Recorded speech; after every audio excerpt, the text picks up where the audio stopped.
George Washington, the father of the United States, the hero of the Revolution, and America's very first president. But did you know that years after his death, grave robbers plotted to steal his body?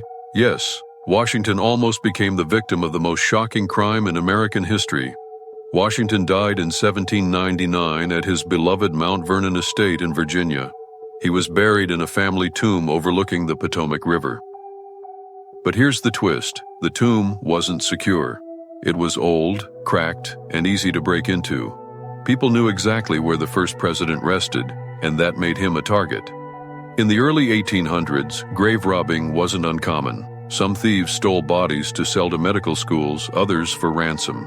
And in 1830, a shocking plot was uncovered. Criminals wanted to dig up George Washington himself. Their idea? Steal the father of America, hold his body for ransom, and force the Washington family, or even the U.S. government, to pay to get him back.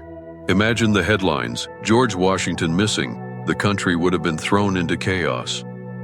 Thankfully, the plot was discovered before it could happen. Washington's relatives and caretakers realized his old tomb was far too easy to break into.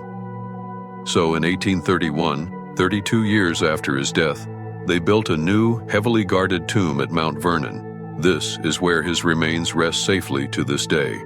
But think about it. Washington wasn't just a man. He was a living symbol of freedom, independence, and America's identity. If grave robbers had stolen his body, it wouldn't just be theft. It would be like stealing the very soul of a nation. Even in death, George Washington carried so much power that criminals believed he was worth more than gold.